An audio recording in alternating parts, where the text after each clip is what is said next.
Welcome to the first Wilhelm Wundt dialogue hosted by the Leipzig Research Center for Early Child Development. It's our great pleasure to have such a full house on this inaugural event for what we hope to be a long series of dialogues, the aim of which is to promote interdisciplinary exchange on big questions regarding human development. We are very excited about today's topic, about today's speakers, and I'll say a few words about today's topic in a minute.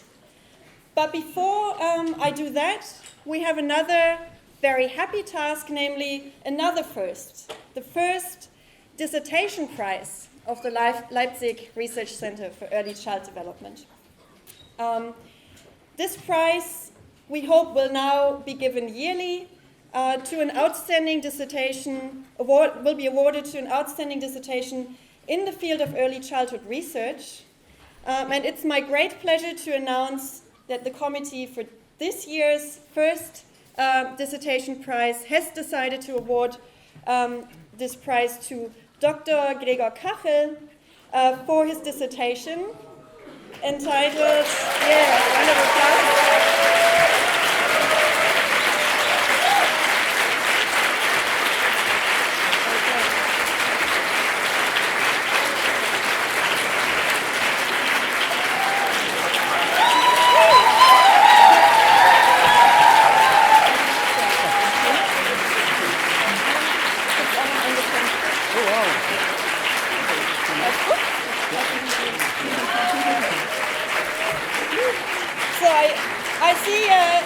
Clearly is no stranger to the room. A lot of you will be familiar with his work. His dissertation was entitled Exploring Communicative Skills Through Peer Interactions, Young Children's Pointing and Gaze Following with Peer and Adult Partners.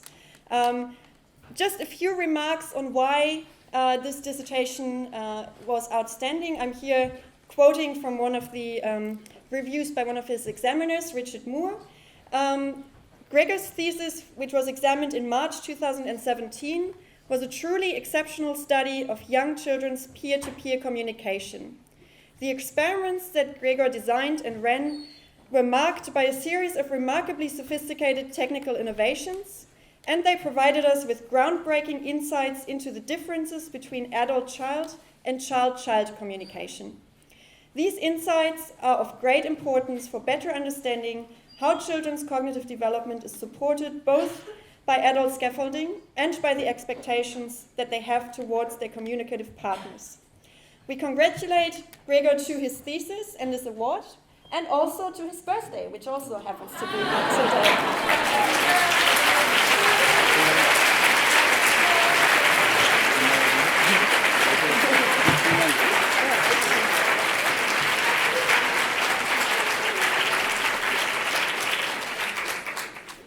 Okay, so let me now say just a few words about the topic of tonight's debate. The topic is, or the question that we want to ask today is, what makes us human? Big question, obviously. The roots of human culture. So humans are a remarkable species. We manage to not only survive in an immense diversity of habitats, but also have transformed the world around us. We have created art and music and literature, invented technology that lets us travel around the globe and beyond, communicate in real time with people on the other side of the planet, and much more. These and millions of other innovations rely on culturally transmitted know-how, skills and knowledge that no individual could acquire on their own within their lifetime. No other species, arguably, depends as much on cultural information and displays as much cultural diversity and complexity. While it's clear that humans possess a remarkable capacity to think and create, it's equally clear that animals also display impressive cognitive skills and social skills, and even demonstrate what some consider to be cultural behaviors.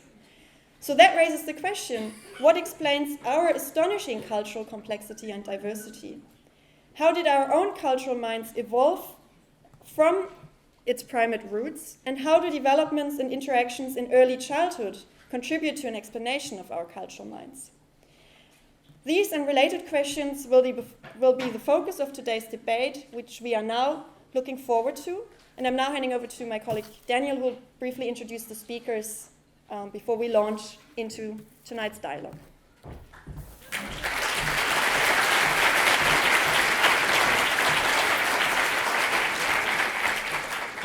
Yes, it's my distinct pleasure to introduce tonight's speakers. The first of them is Professor Michael Tomasello, who is a director at the local Max Planck Institute for Evolutionary Anthropology and also a professor for psychology at Duke University in the United States.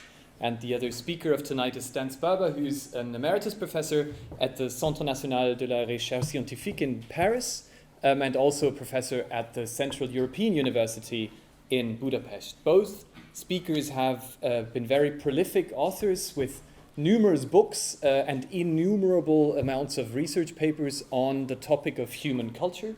I dare say, or I'm proud to say, that at the moment they're two of the most distinctive and maybe also intellectually stimulating voices in the debate on the roots of human culture. So I'd like you to join me in thanking them for taking the time today to join us.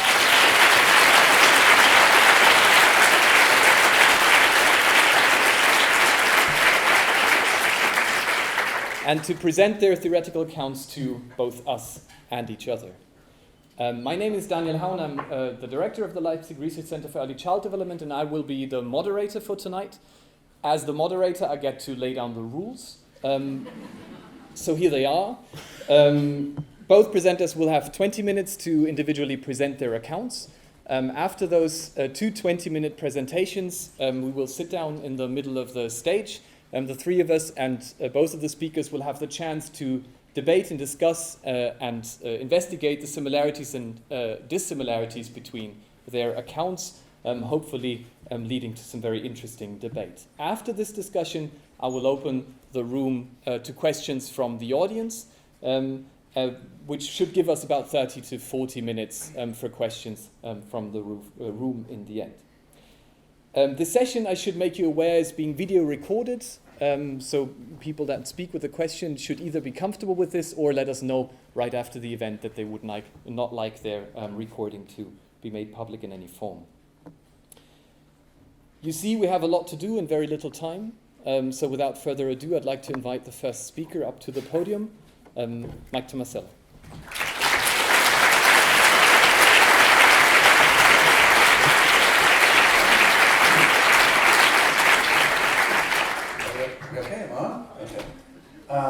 Thank you very much, Daniel. I'm extremely honored to be here. A lot of you may know my time in Leipzig is drawing to a close because of the rules of mandatory retirement in the German system. But so I've already sort of started in America.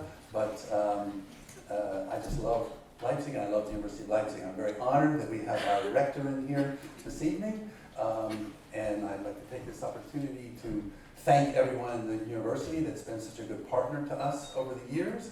Also got Eric Schruger in the psych department, and also Jordi Shiniak, I think I saw his face somewhere, who've been very supportive of our graduate students and everything we've done. So it's been a great partnership with the University of Leipzig, and so I want to thank everyone again for that. And it's also an honor to be giving a talk with the name Wilhelm Wundt associated with it. It's obviously appropriate if the topic is culture. It's you may not know this, but in America, the Volkerpsychologie, sorry for the pronunciation, is not translated into English. So I grew up with just the Wundt of the reaction times and all of that, and only learned later that he had this whole other side to his psychology of language, culture, myth, etc., which was a whole other side that to the English-speaking world has become lost. He emphasized that it was a different, you used different methods than you did in experimental psychology. So very, very thoughtful and analysis of this as a domain. So tonight, Dan and I were just talking that I don't think there's any risk of having a violent fight here. The risk is rather in the opposite direction, that we might agree too much. So I want to try to emphasize differences. Just everybody agreeing is not very much fun. So let's have a little fun and let's try to disagree a little bit. We agree. Dan and I are on the same team here. We both agree in the following sense that culture needs psychology. The difference is that the understanding of culture needs an understanding of psychology. Let me say it that way. The understanding of culture needs an understanding of psychology. And the difference is who your theoretical enemies are, or who your, I should say, adversaries. Who are your theoretical adversaries? Dan comes from an anthropological background, and his theoretical adversaries are, and correct me if I'm wrong, but at least to a large extent, they are the postmodern cultural anthropologists who think that culture determines everything, that the humans are a blank slate, and culture writes on them, and there's immense potential diversity, and so forth. And he, I'm not going to speak for him, he'll speak for himself, but he has rather tried to emphasize that the individual psychology serves as a kind of set of constraints, as attractors to particular cultural variants, and this is a large part of the explanation of culture. It's not about a blank slate that culture can write anything it wants on. It's about an already articulated slate that culture contributes to, but at the same time must adapt to. And if that's inaccurate, Dan will correct me later. And on the other hand, my theoretical enemies as a psychologist, a cognitive psychologist, are what I would call brain in a vat cognitive psychologists. It's changed in the last decade or so, but if you look at cognitive psychology textbooks, the classic ones, the John Anderson, the kind of classic thing, you look in the index, you look for culture, it's not there. You look for social, it's not there. You look for communication, it's not there. Right? So it's the brain in a vat, it's the computation, it's all computation, and we don't need to take into account social context, we don't need to take into account culture. It's all about totally individualistic, just a computer, that's all it is. The brain is a computer metaphor. And those are my theoretical adversaries or enemies, and in that case, I just want to stress the importance of social interaction, communication, social learning, and culture for what it is to be human. It's not, the computer metaphor might apply to some little small segment of things, but it's not going to give you the whole picture, and it's certainly not going to give you the picture if you do the kind of comparative work that we've done, where you have these incredibly clever grade apes solving all kinds of problems in the physical world with tools and causality, quantities, all kinds of clever stuff they're doing. And in the social domain, all kinds of social learning and all kinds of theory of mind, if I can use that broadly. And they're doing all these clever things without culture. So they're doing all these things, basically, they have some things you might, in a generous way, you call culture, but you're not certainly not human culture. So there's the starting point, but then the distinctively human parts, which I've spent the better part of a couple of decades arguing for, the really distinctive parts of the human psychology are coming from the parts where humans are interacting with one another in both directly with others in social interaction, communication, social learning, cooperation, and interacting with others in the context of a larger cultural group in which they're interacting in all these ways, but as structured by conventions, norms, and institutions, which are cultural level phenomena that individuals have to adapt to and fit into. And in doing this, in interacting with others, either directly or in the context of these cultural structures, I sometimes call them supra-individual social structures, like a social norm or an institution. And then interacting in the context of these things as well, it changes human psychology, as opposed to the child on a desert island who would grow up without any of these social things, who would end up very similar to a chimp. Maybe not identical, but very similar. So my theoretical adversaries are people who just want to think about individual computation and not about how interacting with others changes human psychology and culture in particular. So let me just flesh that out just a little bit about my view of things, and maybe point just a little bit to where there might be some disagreement with Dan. For some time now, I've been thinking about there are really two dimensions to culture, or you can think of it in terms of two dimensions, I should say. Now, the biologists and the evolutionists, and when I'm doing the chimp work, I'm coming from that perspective quite a bit. It's all about transmission. And so in the biological world, they want to say, okay, there's genetic transmission of information across generations, and there's also, in some cases, for some species, cultural transmission of information. So you've got birds, and you've got whales, and you've got chimps, and all of that. And they're emphasizing the transmittive component to it, that if some individuals in a group have solved the problem or learned a way of doing things, then the other ones will learn it from them, and it'll persist. So that's great. I spent a large part of my early career focused on this transmission part. Imitation was something I focused on quite a bit, and teaching and instructed learning. But there's a second dimension to culture, which is just as important, and over the years I've actually come to think of it as really the fundamental one, and that is, the term I'm using is culture as coordination. So transmission is a diachronic perspective, looking at it over time, but we have a synchronic perspective that we coordinate with one another in distinctive ways. So we coordinate with one another, we collaborate with one another in distinctive ways. We have a lot of research that I won't recount for you here, that when human children are collaborating with one another, they form a joint goal, they know they have distinct roles, they know they can reverse roles, they have a tendency to share the spoils at the end fairly or equally, all things which we've done comparative studies with apes that the apes don't do. So children are adapted for coordinating behaviorally but also mentally. So think of communication. And this is where Dan's work on relevance theory influenced me tremendously. There is a distinctive mode of human communication that has to do with me expressing communicative intentions in some communicative act, be it conventional language or pointing, which I've studied probably more than I should have.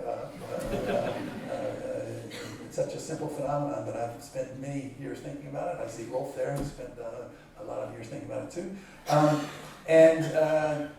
We're mentally coordinating. So just to take the pointing example, but in sort of relevance theory terms, if I just point over there to something like that, you have to figure out, why does he want me to look over there?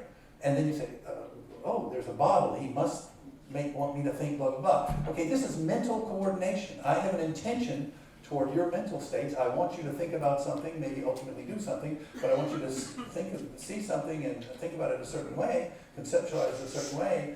And so I have intentions toward your mental states, and you are making inferences about why I want you to pay attention over there. So we are doing all this coordinating of me thinking about your thinking, you thinking about mine. I also, when I choose, so if I want to signal to you, again, in a non-conventional way, communicatively, that I want something to eat, I can point to the thing I want to eat, or I can go like this to my mouth. Why do I choose one and not the other?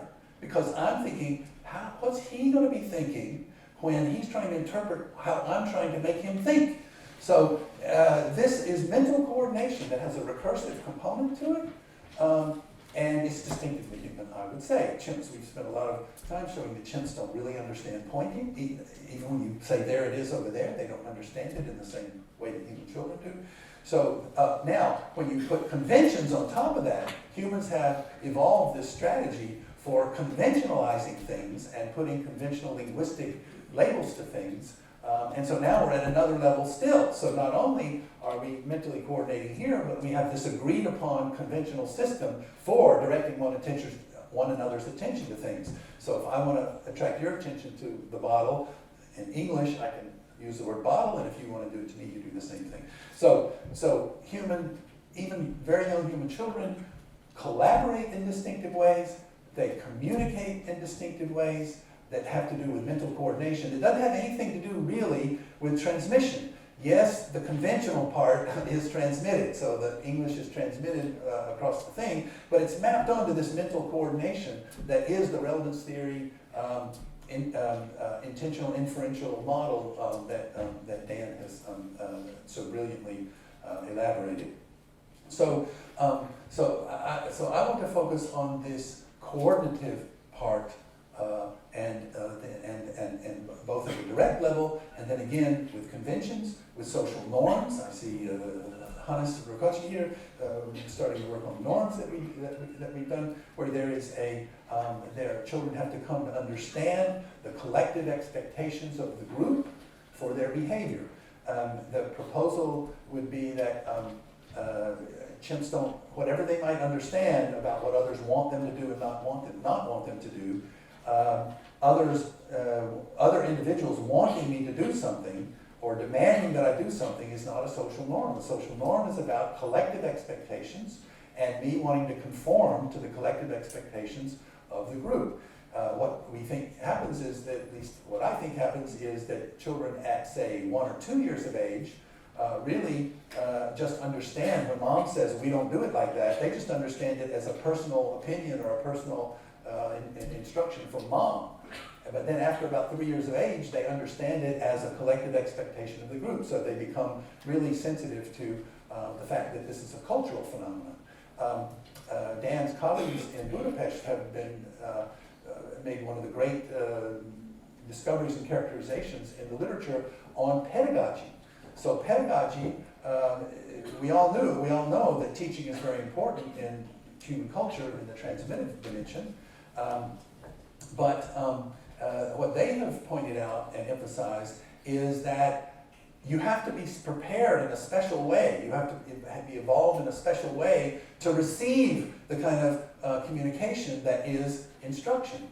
And in particular, they've emphasized that when children understand something as instruction, as coming from the adult, they understand it as generic objective knowledge. So the adult says something like, he can say something episodic like, don't eat that berry, or they can say things like, those kind of berries are poisonous, or we don't eat those kind of berries. And so this is transmitting not my personal opinion or my personal advice to you as an individual. This is me as representative of the culture telling you what we in this culture have learned is we don't eat those kind of things, or those kind of, or some piece of objective knowledge of those berries are poisonous.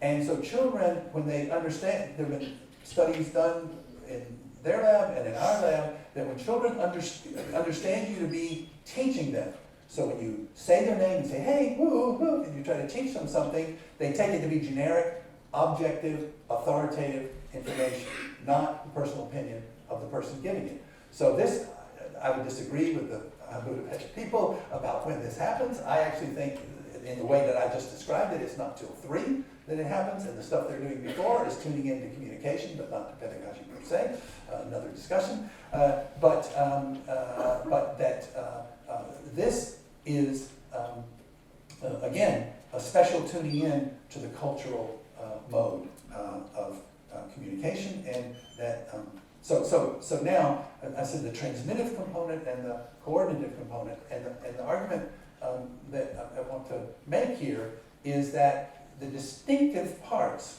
of human cultural transmission are made possible by the special adaptations for coordination. So the coordination, if you want to call it cooperation, but cooperation has so many meanings, I don't want to, I'm trying to avoid the words. So I talk about collaboration when they act together, and coordination when we're coordinating our mental states. So the coordinative dimension, the way we get our heads together, borrowed the term from the philosophers of action, shared intentionality from people like Bratman and Searle and Tumala and Margaret Gilbert. And the shared intentionality is a description of the way that we put our heads together in special ways. So most distinctive about humans is a form of cooperation, as underlain by skills and motivations of shared intentionality. And these things are what make the transmission special. So chimps, we heard allusion already to chimp culture, that chimps have some They socially learn things from one another, and in a broad sense, you can call it chimpanzee culture.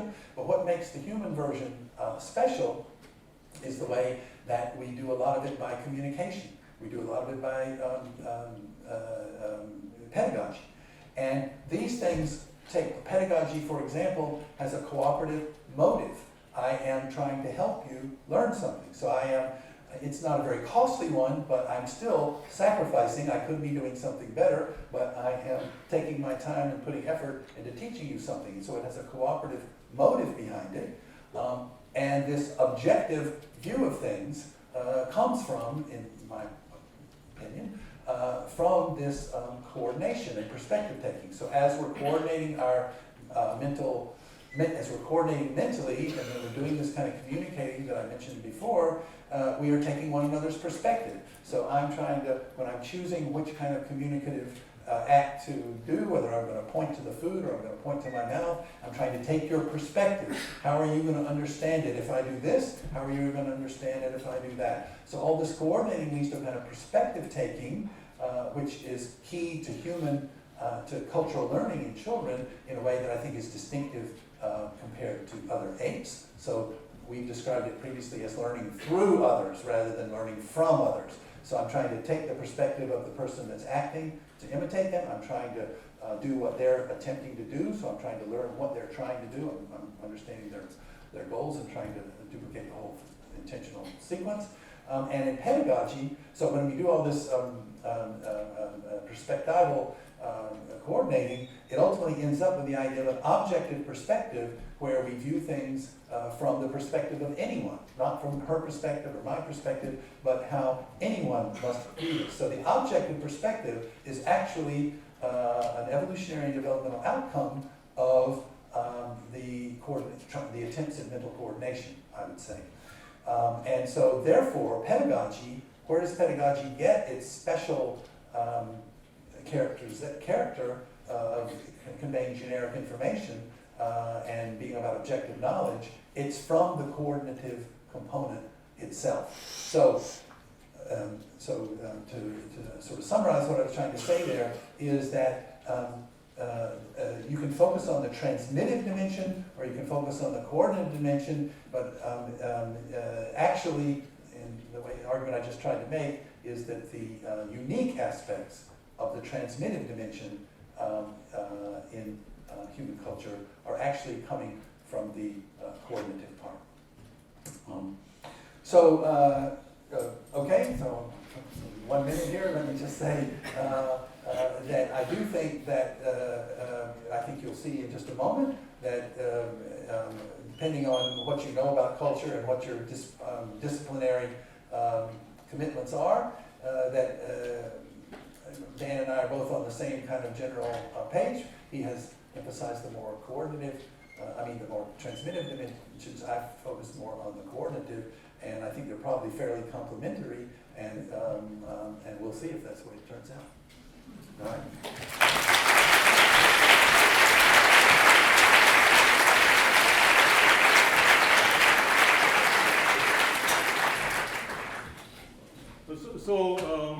Thanks, Mike, first, thanks to the organizer for inviting me in this debate, which is starting quite well as far as I'm concerned. Thanks to Mike for the remarks he did. I agree, he pointed out to begin with that we come from different disciplinary backgrounds, and that explains differences, which are more differences than disagreements. I come from the social sciences. I started as a very traditional anthropologist, and I still consider myself an anthropologist. I'm not an adversary, and let alone an enemy of postmodern anthropologists or traditional anthropologists.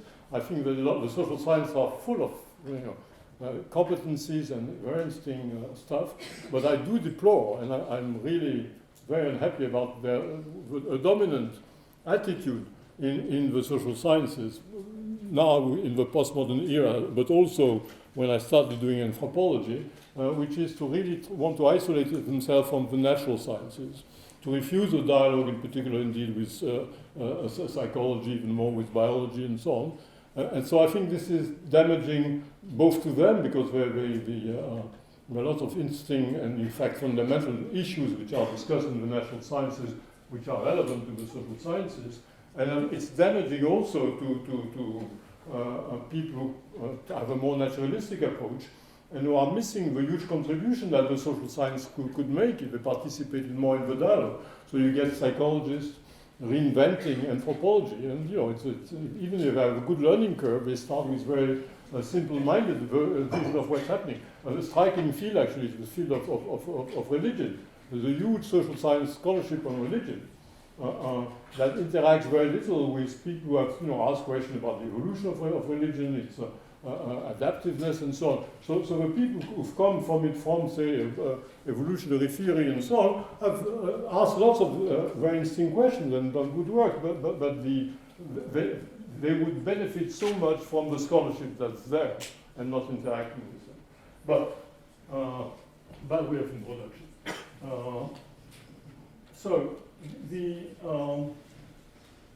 Let me tell you about the first time I met Mike, I think. So it was at a conference in Paris at the Collège de France about 15 or 20 years ago.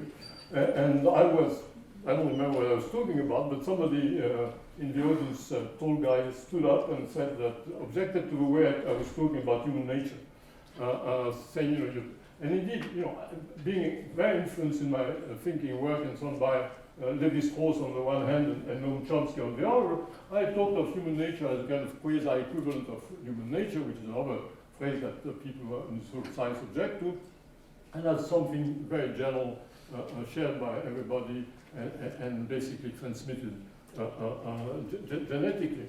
And I'm not sure I understood exactly what Mike was telling me, but it influenced me very much. What I understood or misunderstood.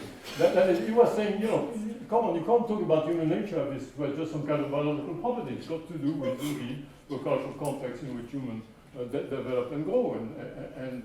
And it immediately hit me, yes, of course he's right. The way I've been speaking of human nature is not good. So in fact, what you want to distinguish is on the one hand, the human nature, we could call it the infant nature, that is the capacities that human infants bring to the task of developing, of becoming progressively a mature human being. And there are individual differences, but basically the old anthropological theme of Tyler, of the psychic unity of humankind, certainly applies. We all come with basically the same kind of cognitive capacities to this learning task. You want to discuss this common human nature, we all share it in this room, of this human mind that we all, in that sense, the mind we started with, which was not identical but very similar for all of us, from the minds we have here today. So now there is not one human mind here, there's as many minds as there are people, and if there are split personalities, there may be even more. Our minds get really, not just transformed, they are made to be transformed in such a manner, they realize themselves through social life, through coordination, through cooperation, through acquiring competencies, knowledge, language, and so on, in our social interactions. And now I tend to use mind in the plural, social minds. And it's both notions are relevant, of course. And one way to think about it is this. So suppose you'd been replaced at birth, there's experiments about switching babies at birth. Suppose, in fact, you've been replaced at birth by another baby, and nobody noticed, and so the person who would have taken your place would have been brought up the way you were. So you and that double of yours would be different because, as if you have several children, they each have difference in personality, would have developed differently, would have loved other partners, and so on. But still, you would be so similar in so many respects. The kind of culture you acquire in the childhood would have been very much the same. So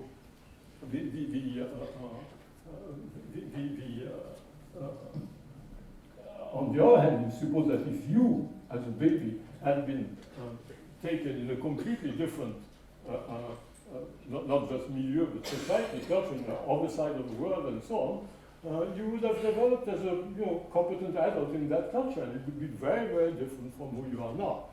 This, I wonder, to what extent is true if we move back in time and imagine that you would be replaced not by another baby born on the same day in which you were, but by a baby born, say, 100,000 years ago, a Homo sapiens. At a time of which we don't know how much language there was, if there was, what kind of culture there was, but clearly, at least on the cultural side, something very, very different and much more rudimentary than what we have now. The probability is that this baby would have been transported over time, would have developed to be like, not strikingly different than if it had been borrowed from the baby hospital by taking a baby from another bed. And conversely, if you, born a baby, had been pushed back 100,000 years ago, again, the chances are that you would have fitted. Again, there may be differences. Human species has evolved, continued to evolve. There's been some cultural cognition co-evolution. So it's not that biologically there would be no difference between our ancestors 100,000 years ago and us now, but they may not have been that big. I don't know what Mike thinks about that. I'm not sure. It's total speculation anyhow. But it's the reason for this speculation, Gedanken experiment, is not to assert this is what would have happened, but just to think about it.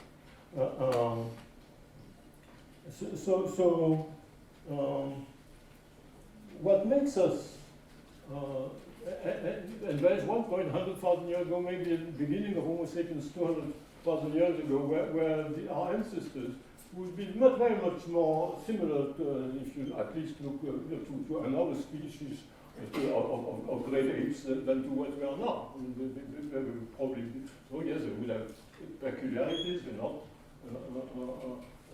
chimps, they're not bonobos, but chimps are not bonobos and they're not orangutans and so on. So they would be different, maybe a bit more different than the others, but still look much more like these great apes than they do like humans now. So us humans today, modern, not just anatomically, but behaviorally, psychologically, modern humans, us humans with all these different minds, we all are different. We all, but we are indeed very much to culture in our sense. So the question, the title of this debate, what makes us human? First is a kind of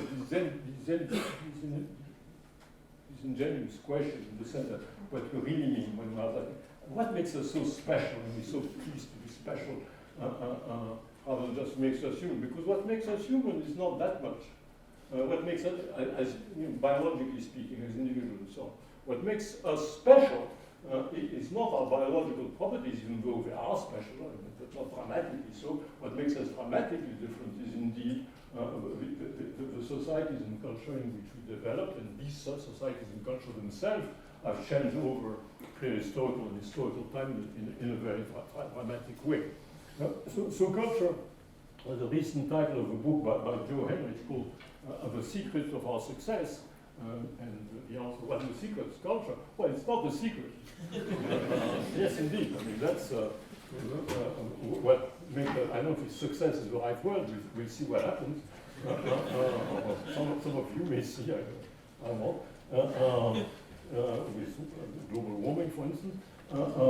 But yes, this extraordinary special character has to do not with our human nature or human mind in the baby sense, but in the way we develop in a social and cultural context.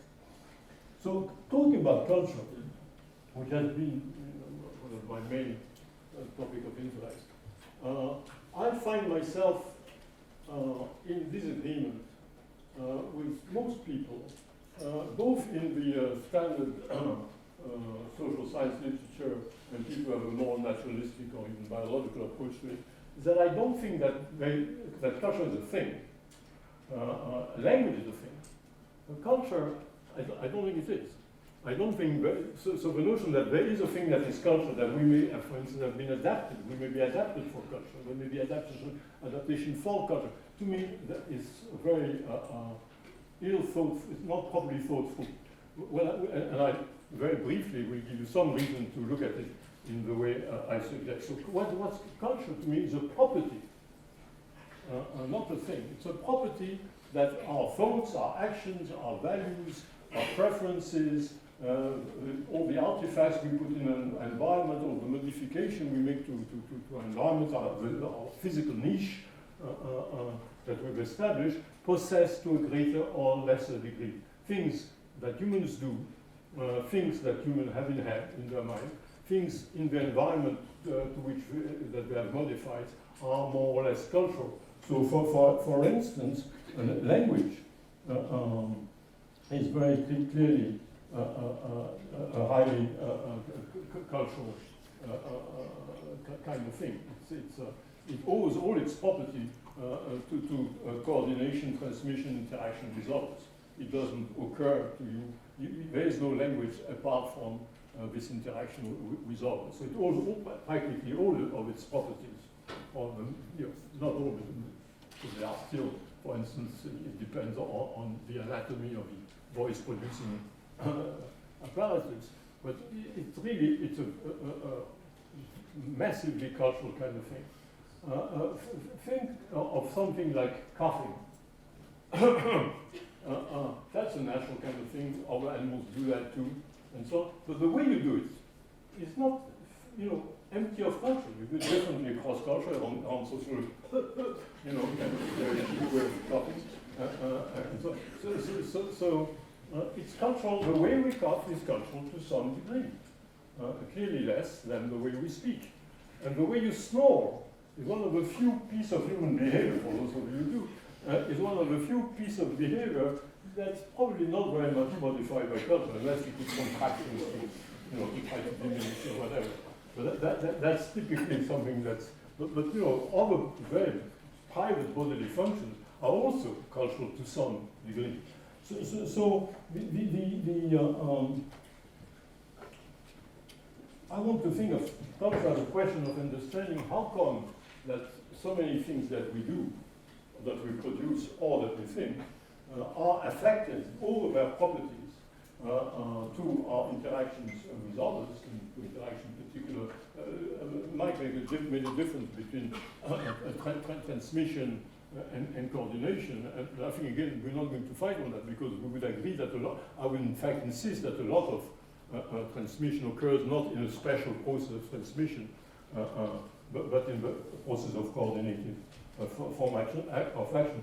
Basically, I don't think there's a special track of the transmission of cultural information. We communicate all the time, we interact all the time. In this process, cultural, many of our practices become more and more cultural. Bits of culture, in the sense of things, are highly cultural, spread through that. There is no separate track for cultural information. I think, yes, there is that. We're in a university, we're in the business in a university of teaching, and that, in a sense, is trying to transmit cultural information. There are a few institutions to that effect, but they no, really. You must be joking. Good Lord. Okay, I will speed up. I think that I've spoken 15 minutes. So one way to think about that, and I'm not going to use this contraption, is if you, something wrong. Never mind. Yeah, okay. So the way things get transmitted go from changes in an environment which is external here. Like I'm making noise now with my mouth. It makes a change in the environment that affects your mental states. Which may cause you, which may affect the way you yourself will behave in the presence of others in the future, which may cause them, affect their mental state. So yellow and blue are meant to be two different individuals in this case. And so, of course, there are lots of crisscrossing chains, and they are indefinite, and they never stop in a way, of these threads which go inside mind, in the environment, inside mind, in the environment, and so on, and which crisscross a human population in its history. So when you get a behavior and some external event which is observed by somebody who on that basis produces a similar behavior or produces a similar artifact, you are in the imitation range. There are lots of different mechanisms that are involved in that, but you go from something external to something external through a psychological process. If you go from the mental state, like I have something in my mind that I want to communicate to you, I produce something external, speech in this case, but it could be, might give example, mimicry or pointing or whatever, which causes the audience to form some mental representation. Then you're in the communication range. Again, a variety of mechanisms are involved there. The point I want to insist on is neither imitation nor communication among humans are replication mechanisms. They're not copying mechanisms. When you're listening to me, you're not copying my thoughts. There's no way you extract from that what might be relevant to you on the basis of the interest you have before. So you may be hopefully somewhat influenced by what I say. But there is no question of your having a copy of my thoughts. It's a very rare case where you learn by heart and so on, but generally not. When you imitate, so for instance, you see somebody dancing very well, and you say, oh, I do the same thing. Basically, you're not trying to do the exact copy of what they're doing. What you're trying is to improve your own, to take what's relevant in what you see in order to dance in a way which you will be pleased with. So neither imitation nor communication are in the business of copying. They may, as a limiting case, result into copying, but that's not what they're for. You're not trying to, except in very rare case if you are in a chorus line dancing or if you're forging money, you're not trying to produce exact copies of anything. So these are imitation and communication bring about changes in the content of what is being transmitted. So do mental processes. Memory is crucial in the chain of transmission. What you remember is not the same thing that what you initially register. All psychological work on memory shows that mental processes involve interpretation. You interpret things in a variety of ways. And the environment itself is full of ecological processes that affects what gets transmitted or not. So when you move from oral transmission to written transmission, an ecological factor, what stays and doesn't stay becomes quite different. And I know that Daniel is thinking of showing me that I have only 1 minute left when I just began.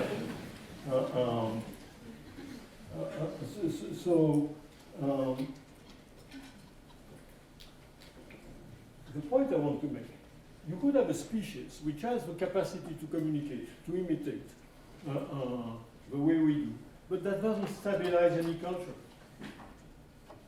It's not a property of our communication and imitation mechanism that culture stabilize. It needs first, it needs population at a certain scale.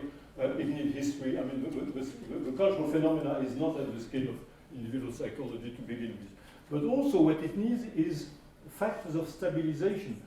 So the notion that is true for genes, that replication is what brings about stability, doesn't work for our interaction.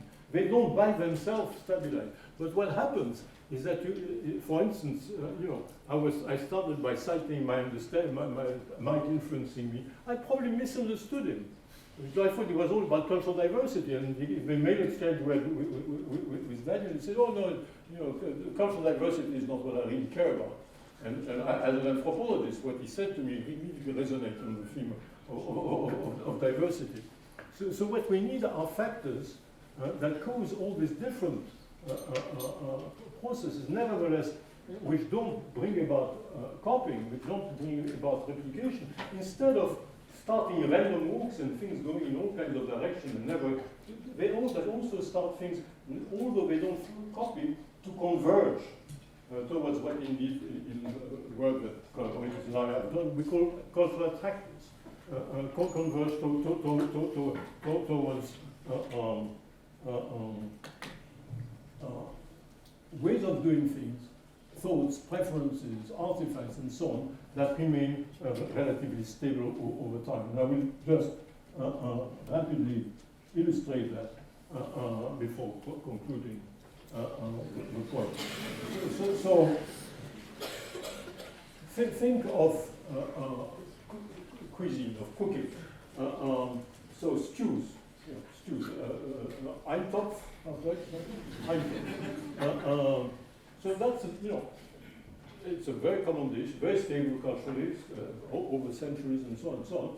At the same time, it's hardly ever copied. People, each family will do it differently, each cook has their own recipe, then each time you do it, you do it somewhat differently because what's available is different.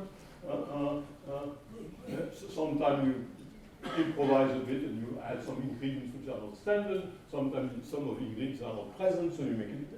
Nevertheless, even though it's never exactly copied of anything, it gravitates around the kind of, canonics, Eintopf, and doesn't move very far away from it. Why? Because it is a combination of, there are a number of factors that I think I explained that. One of them is ecological condition, availability of resources, what we can do in the kitchen. The Eintopf is probably different in a cheap restaurant than it is in your home, because the ecology is different there.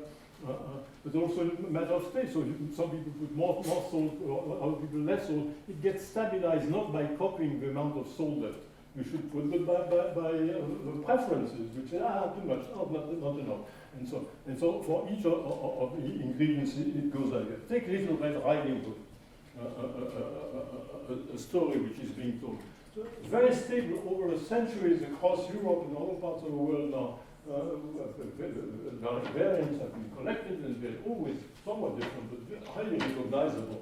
Whenever Little Red Riding Hood is told orally, not right from the book, it's told not exactly in the same word. There are variations. Variations not just in the word, but also sometimes in the details of the story. Little bits are added, little bits are forgotten on that. But what happens is variations that are more likely to come back to the kind of canonical form than away from it. So if you forget that at the end of telling the story that the hunters took out not just Little Red Riding Hood, but also the grandmother from the belly of the wolf, the next person in the chain of transmission will correct that mistake, as it failed to copy you in a way which will direct them towards the attractor. Stop, says Daniel, and he thinks I will, and I will. But I've just one more word to say. Among the factors of attraction, some are psychological, some are ecological. There is a great variety of them. There's no unity there. Among them, and that will link to what Mike was saying, is indeed coordination. Nothing forces so much convergence than the need to coordinate. So in the case of language, if you don't mean roughly the same thing by the word you use, then we cannot communicate. So just as, initially we are not born to drive on the right or drive on the left, but once most people drive on one side, it's going to do the same for good reason. Whenever coordination is necessary for the success of whatever we are undertaking, that's a very strong factor of attraction. At this point, I'll stop, hoping that during our conversation, more themes will come up.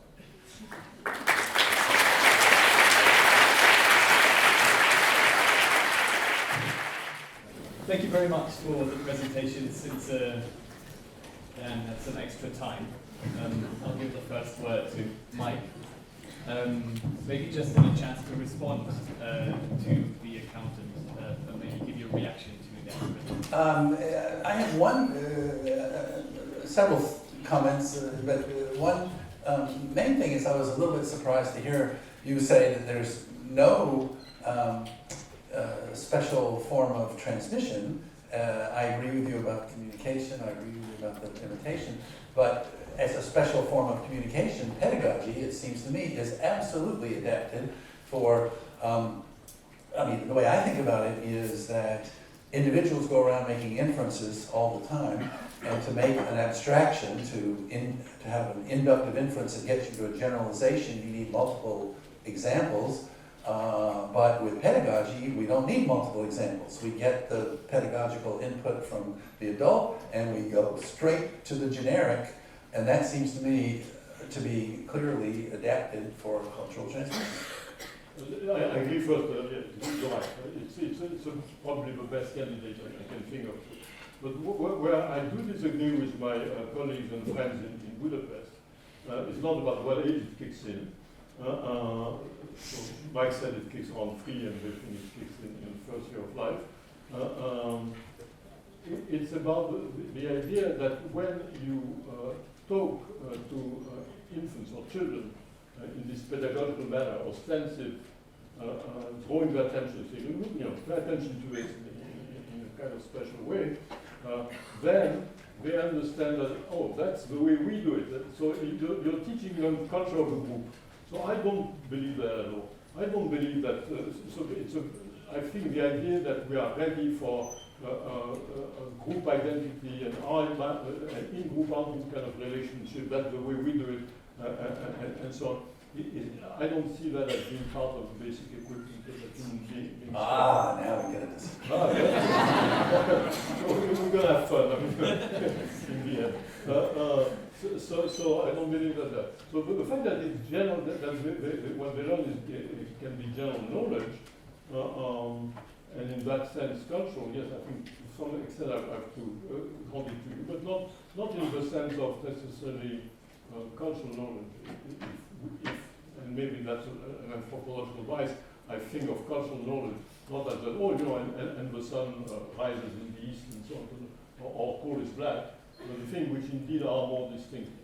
So it's true that general knowledge, of course, is culturally transmitted too and so on. So there are ways of indeed communicating which do suggest that what is being transmitted is worth learning in a more long-term way. And to that extent, it's cultural knowledge. But it's quite different from the notion of means that Dawkins put forward, the notion of bits which can, that have to copy. Because even generic knowledge is open to interpretation and so on, and it varies a lot, and it has some flexibility, and it changes over time and so on. I agree with that last part especially, but the psychology of it is, it seems to me that somehow the kid is seeing, and I'm picking on especially this part, is they're not seeing it as a normal communication from the adult. They're not seeing it as the adult's personal opinion or episodic communication about what's going on. They jumped up to this other plane where somehow, and so where's the generic, where's the objective coming from? I don't know if it's a metaphorical way of talking about, but it's this person is a representative of the wisdom of our cultural group. That seems to be the psychology of it for the kid. So that's indeed what also there you agree with Gary and Chiwa. They also think like that. And I'm skeptical for the following reason. First, when you presented it, you gave two types of examples. On the one hand, these berries are poisonous, which is not culture specific. It's a piece of general knowledge. It may be acquired indeed through group wisdom, but you expect the next time, if there are the same berries, to also transmit that they're poison. The other type of example, we don't eat these berries. Maybe the other guys do. Like we don't eat pork or whatever and so on. Okay. And that's a much more, let's say, prototypically cultural kind of preference. Not something objectively so about the world, but so objectively about ourselves. But what about,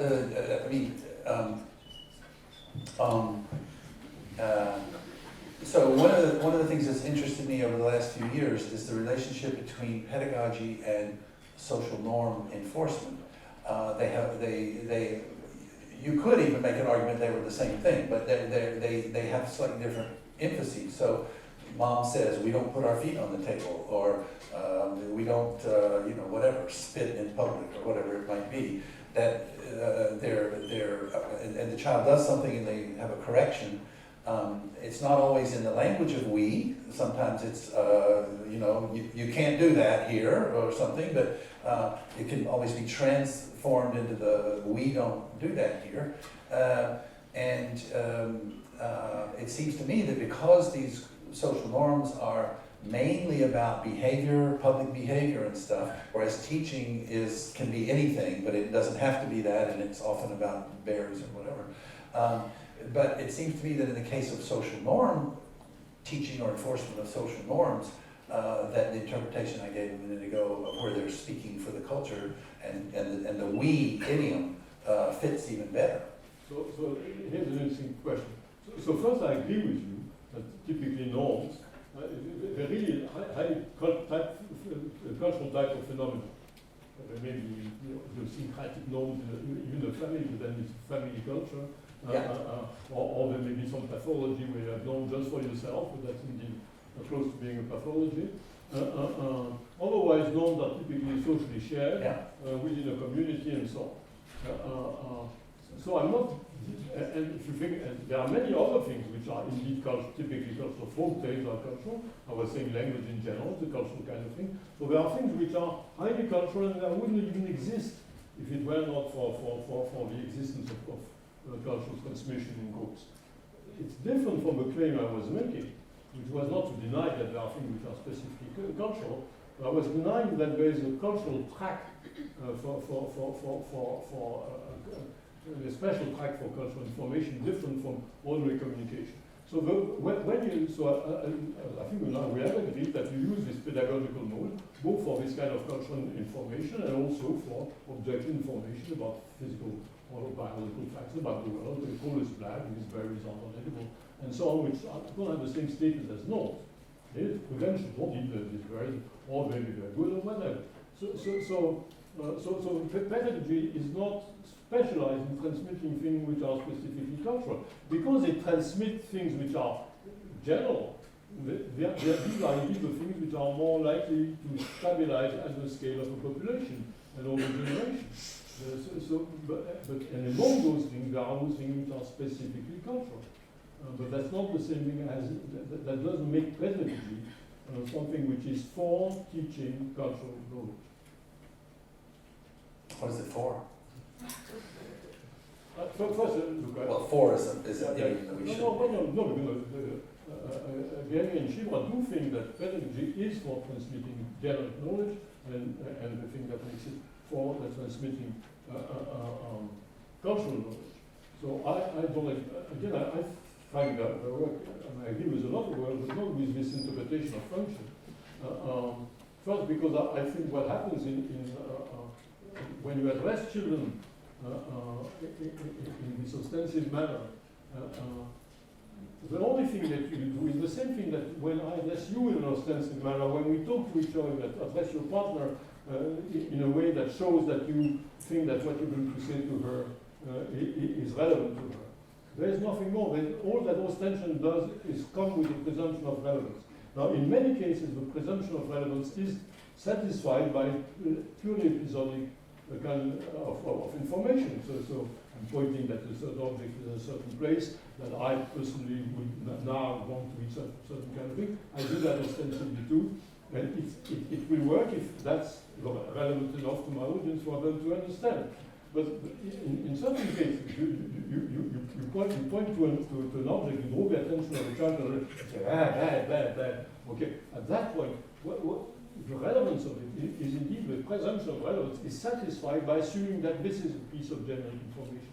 So the generic interpretation doesn't come from a genericity bias in ostension, it comes from an expectation of relevance, which in some cases, for that to be relevant to me, it's got to be a piece of general knowledge. But other species don't jump to this generic inference when you communicate ostensibly to them. Well, of course, too, because they don't get it. They don't have full-fledged ostension. Ostension, the way we use the term fairly technically here, involved, and Mike was describing that a bit before, is I'm talking to you, and you have to understand what it is that I mean. That is, what is it, you have to think something about what the content that I want to transmit to you. Understand, we don't understand words, we don't understand utterances, we don't understand signals, we understand people. And the signals they use are means for them to be understood. And so when we engage into ostensive communication, whether with words or with mimicry or with pointing and so on, we indicate that we have something in mind that we want others to comprehend. Other animals, as far as we know, don't get that.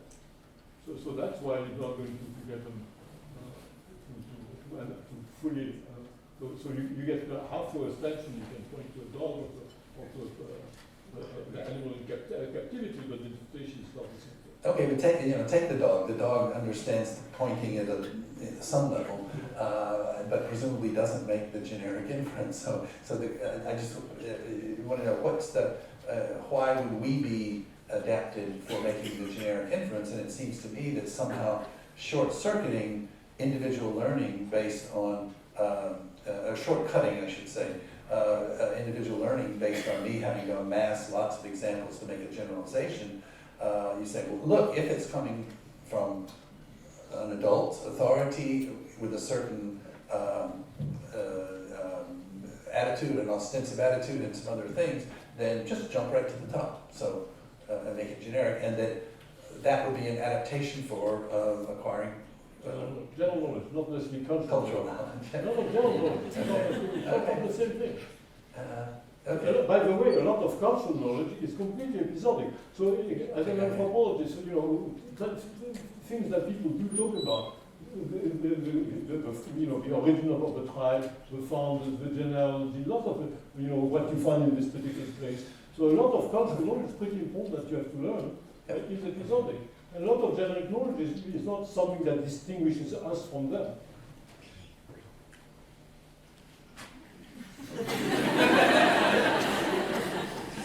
Right. We're going to go for the transmission card. I wanted to ask maybe if both of you could give a little bit more detail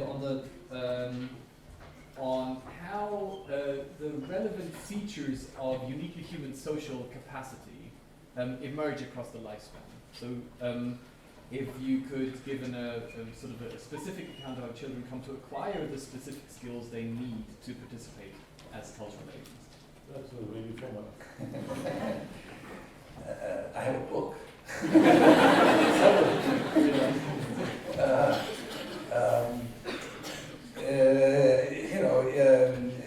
Human ontogeny is a multifaceted process, and I believe there is a large maturational component. Dan, I agree, we don't like the word innate because it's various connotations. I think it's a pre-Darwinian word. But maturational means that the genes are doing a lot, and in fact reflects these two steps in human evolution that I've outlined before.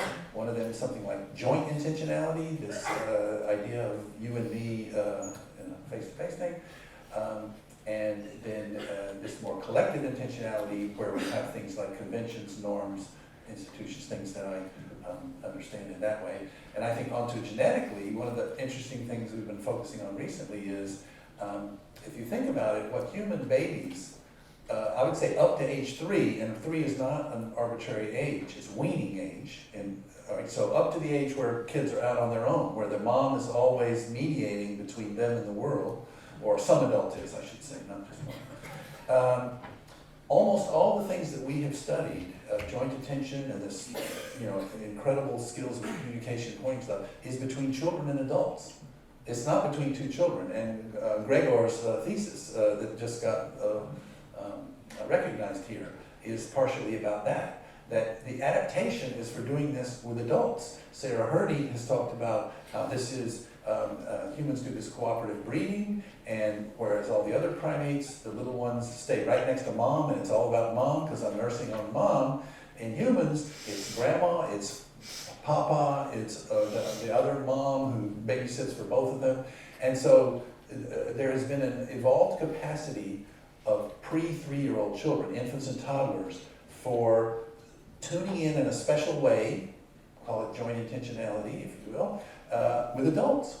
But you put down 2 1.5-year-olds or 2 24-month-olds and say, have a conversation.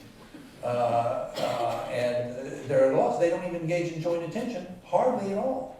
They don't hold things up and show them to the other one. They don't. Right? So these little toddlers are not able to coordinate with other individuals on their same plane. He's as dumb as I am. So, then you get weaning age at age 3, and now they have to make their way on their own, and now they enter what Piaget called the 2 social worlds of childhood. And I would say what happens there is now your interaction with adults, that you really understand pedagogy as generic knowledge, whether you want to, however you want to put that, culturally generic or just generic facts about the world. But you're getting pedagogy from adults. So adults are not only taking care of you, the early stuff is about getting attention and care that you need, and attachment. You want the adults to like you and take care of you and care for you.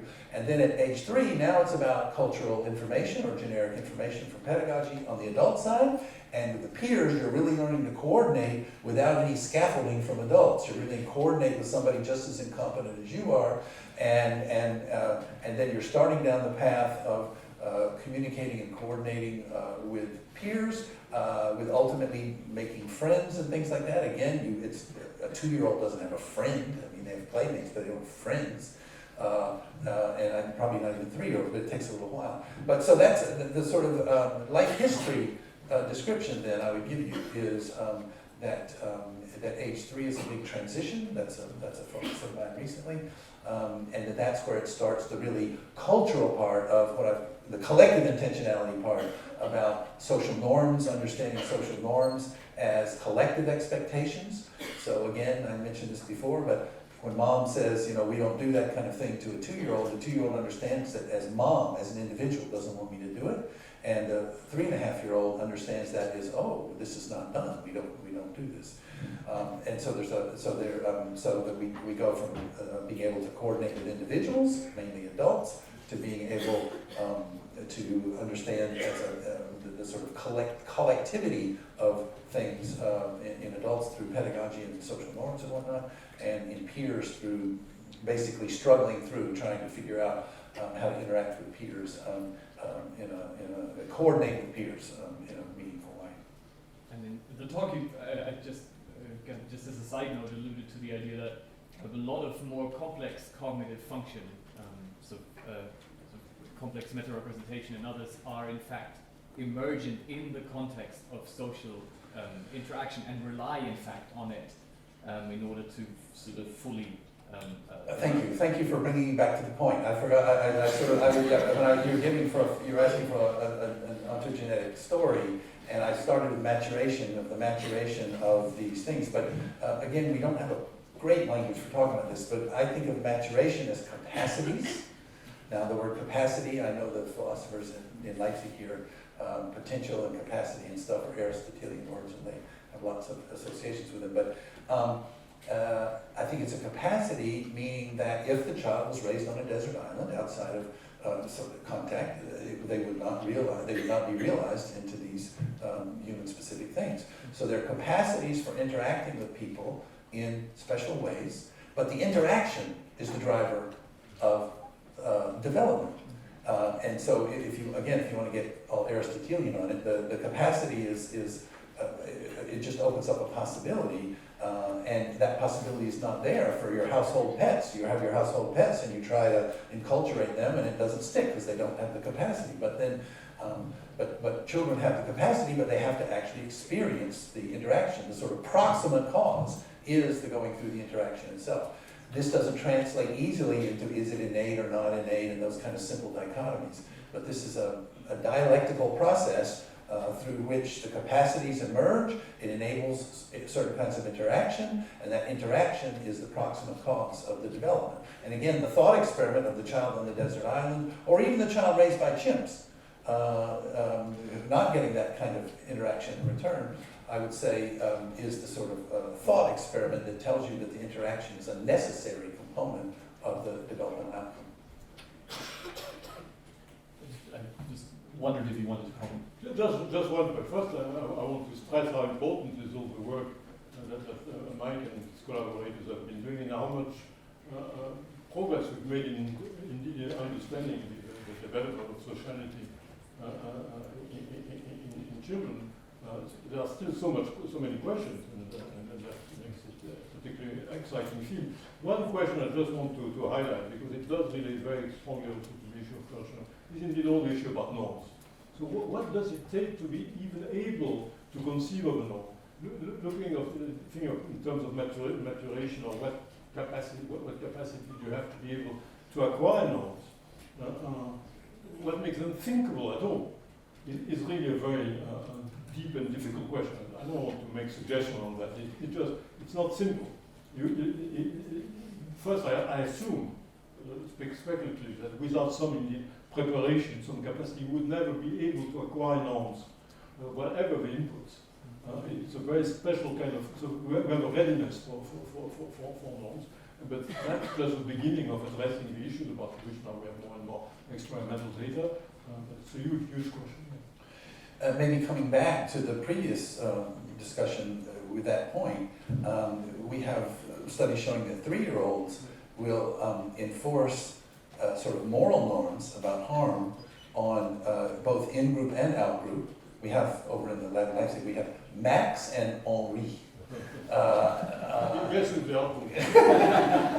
And the out-group, but then conventional norms about where we put our shoes or things like that, they enforce the norm actually on the in-group because it's relevant to the in-group and whatever, and they say, well, the out-group can put their shoes wherever they want because it's not relevant to them.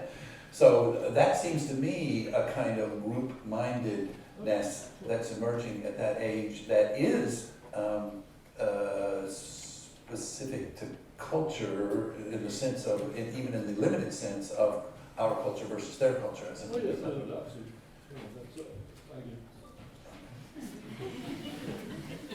With all this agreement, this would be a good point to maybe open up the discussion for questions from the audience. So I will give up the microphone, and then maybe if you would like to ask a question, raise your hand. If you could please wait for the microphone to come your way. Once it has come your way, just please quickly stand up and clearly state at who the question is addressed. You're addressing both or just one of our panelists. And then please, with your questions, try to stick to 1 or 2 sentences, so try to be as clear, as distinct as you possibly can. I might remind you I'm the moderator of the debate, so I will enforce these norms if necessary. We've given a bad example for running on and on. We were exempted. Questions?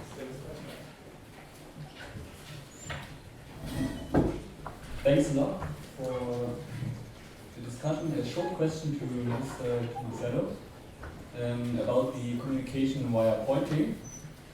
Certainly often the adults told to the child that it's not very polite to point with a finger on other persons, so it's not forbidden, but it's not very general. So would you say this social norm causes some damage, or doesn't matter at all? Well, let me just say that there are some cultures where pointing at anything is considered a little bit impolite. And so Dan, as an anthropologist, knows this more than I do, but they do the chin pointing and lip pointing and things like that because considered impolite. Is that the basic idea? But Ulf and some other people, it's not a systematic review of all cultures, obviously. But in a lot of those cultures where the adults do that, they still point for their kids because kids are not really in the politeness realm, and the kids still learn how to point, and they have to inhibit it as they get older to fit in with the politeness norms. So I don't know about doing damage or what, but I would just say that it seems to me that pointing is a very natural human phenomenon. Not only is it we observe it pretty much everywhere, even in cultures where the adults don't point for one another in this finger way. We did a training study where we tried to just see how malleable pointing was to social learning, and we had adults who mothers were supposed to work with their kids on pointing like 10 minutes a day every day, and in a control group they did they played music or they did a music game or whatever. And there was no difference in the kids in their pointing. So it didn't seem to come from social learning in any direct way. There were some aspects of it that were affected by the social learning, but the basic age of emergence of pointing was the same. So I'm just by way of saying that I do think finger pointing comes naturally to humans, and they have to actively come up with a social norm to end up doing it in some different way. And you have to be able to indicate something. Pointing and this kind of indicating is essentially, we could translate it into something like, look over there and you'll know what I mean. And we have some way of doing that that I think is makes language possible. That people always want to know, where does meaning in language come from? We get meaning when I go like this, and then we don't have any conventions at all. And so that's one of the reasons why I think pointing is so important. So I didn't exactly answer your question, but those are my thoughts on the different forms of pointing other than the index finger.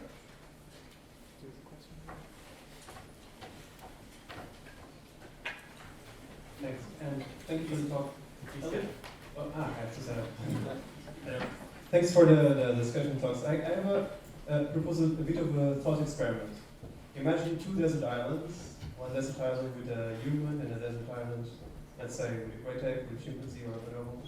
And somehow they survive to adulthood, but in complete absence of social interaction with conspecifics. So according to this view, you would predict that their biological or neurological differences would not manifest themselves in different kind of capacities as adults or different complexity in behavior or perception. So my question is, do you think that even in the absence of social and cultural interaction, would humans and non-human primates develop differences in behavior and capacities of understanding, processing, and so on? So if you had two different great apes, they would also develop differently. If you have a chimpanzee and an orang on your two desert islands, they would develop differently. So the suggestion is that a human being in the same condition would indeed differ from the chimpanzees, but not dramatically the way humans socialize normally do differ from chimpanzees socialize normally. But was there an agenda in your question?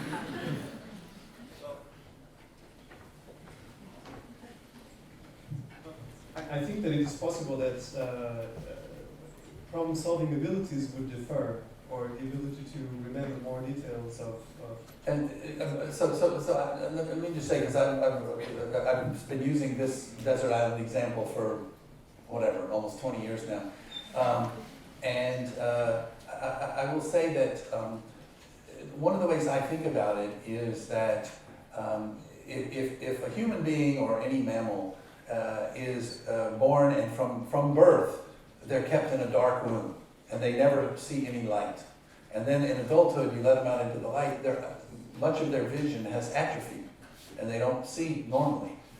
So the capacity to see depends on using it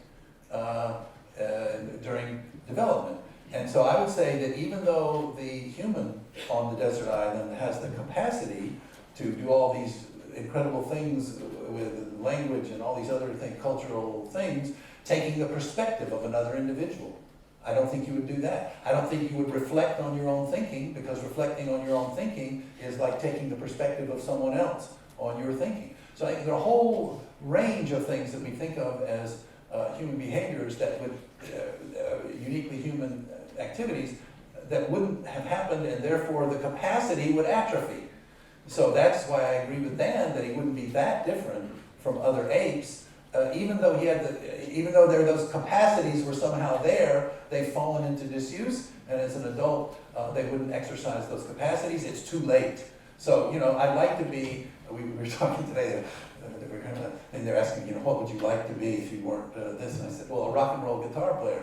But I'm sorry, that ship has sailed, okay? Right? I'd like to take lessons now at age 67, but it's too late, all right? So, these guys, I think that they wouldn't be that different because the different capacities would not have been exercised and would be gone. Okay, there's a question over.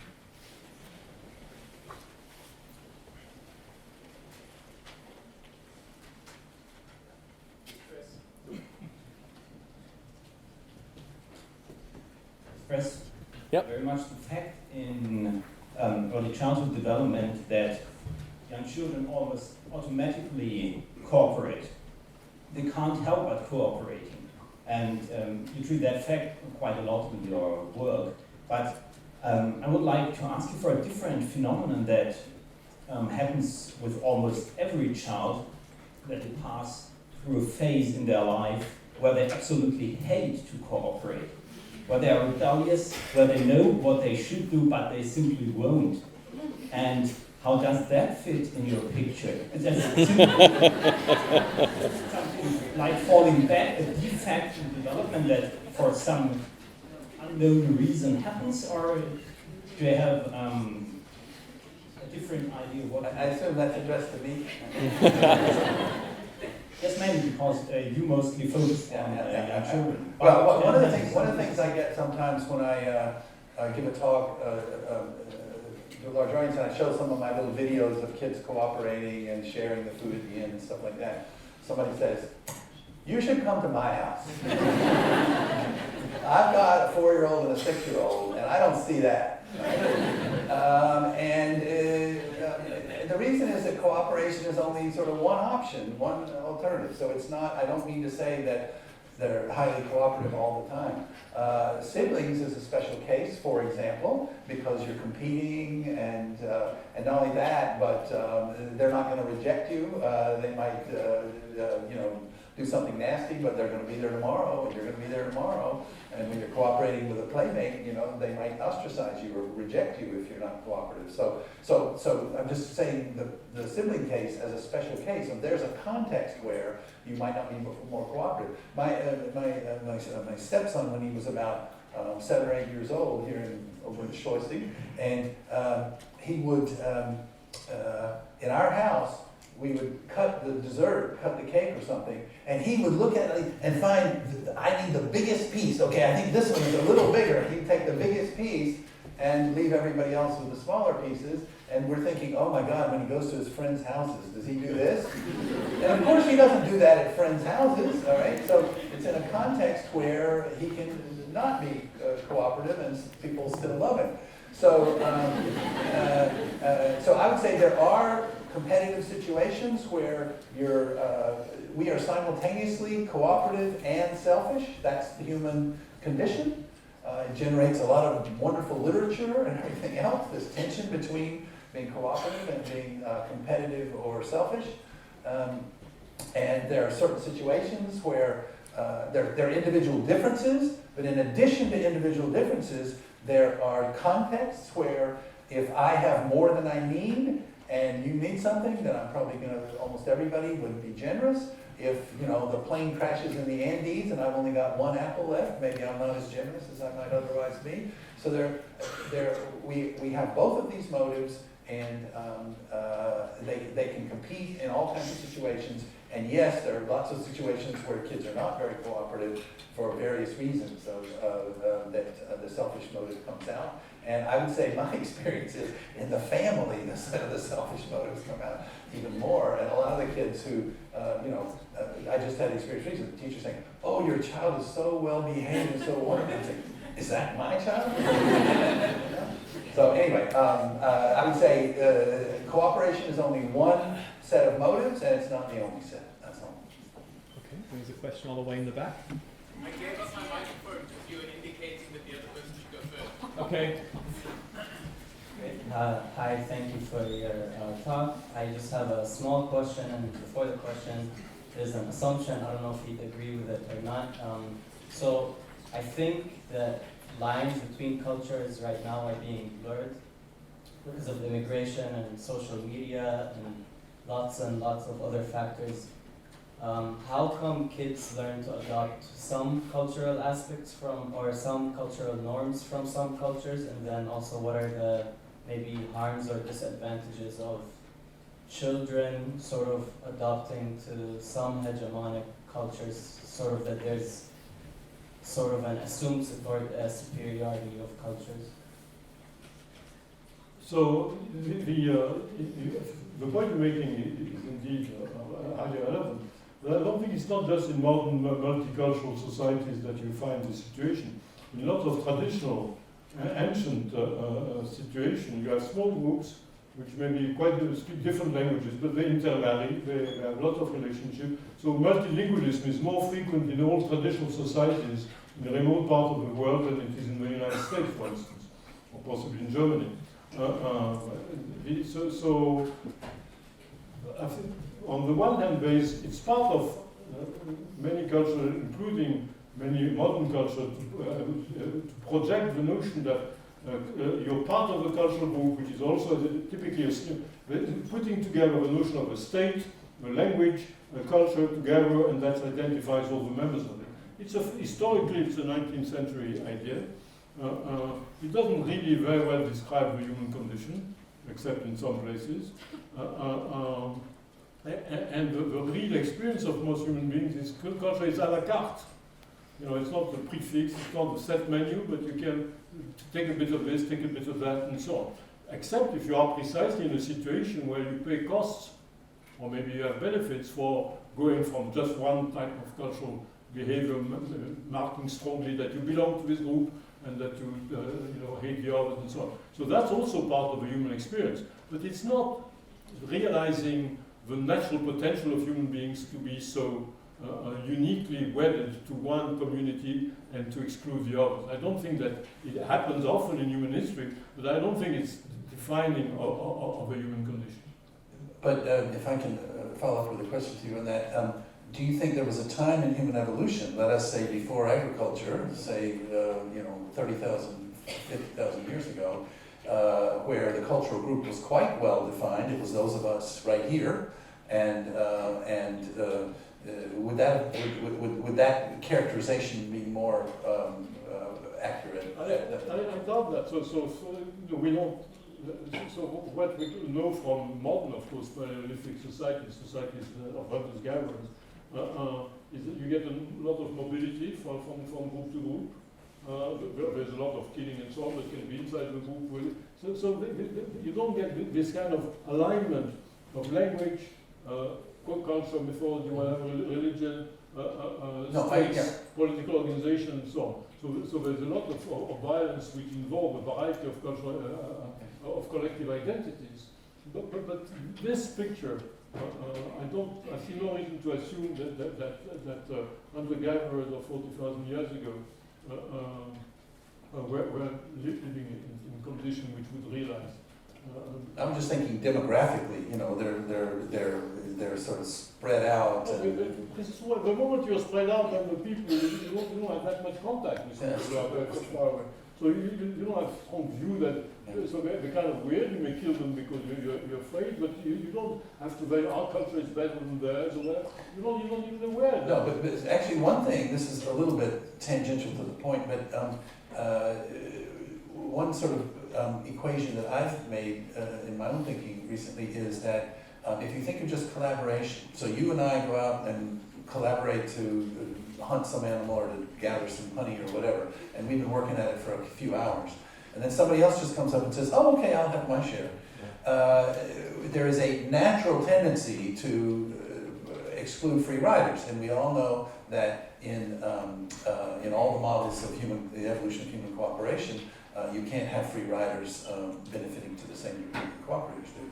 And so one thing I've sort of thought about is that in let's say, hunter-gatherer groups that are fairly distinct from one another 30,000 years ago or something, the outsiders, it's not that you don't like them, it's not that you want to kill them, it's that they're free riders. That you and your culture have been doing all this stuff with a division of labor to get your thing and to, make sure your places where you do your hunting and gathering and blah, blah, blah, and they're just excluded the same way the free riders are excluded. So that's indeed quite a good scenario. But suppose that somebody from another group came into yours, was accepted, and so on. So the fact that from another group there is no particular reason why it should create the same kind of hostility that we take to no, that's true. That's absolutely natural. No, and the marriage across the groups is we know. And also about the Paleolithic situation, there's a lot of evidence of trade. Yeah. So there were occasions where they met. It must have been in some ways dramatic, but at the same time they were open enough to such interaction. So again, there's a kind of look. It comes from 19th century European nationalism. All these romantic ideas would get projected on all cultures in the world, mostly by people, frankly, who are not anthropologists, but who think that this is a kind of self-evident. It's not self-evident at all. Okay. Maybe back to another question in the back of the room. Thanks. You've emphasised the similarities in your views, and you're both known for defending cognitive accounts of the foundations of human culture, but I want to push for some differences as well. I suspect that Dan's defended lots of quite strong nativist positions that you reject, Mike. For example, I think he probably thinks that folk psychological reasoning over propositional attitude states is largely present at birth. You think that that is learned on the back of a natural language acquired imitatively, which he thinks doesn't really play a role in the foundations of culture. Can you say something about those differences?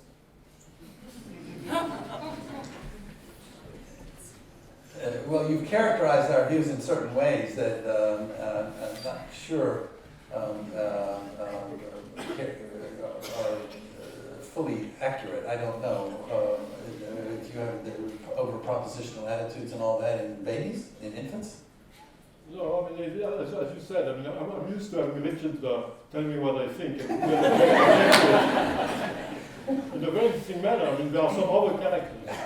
So we could play the characters he thinks we are, and the discussion would be interesting, but really, no.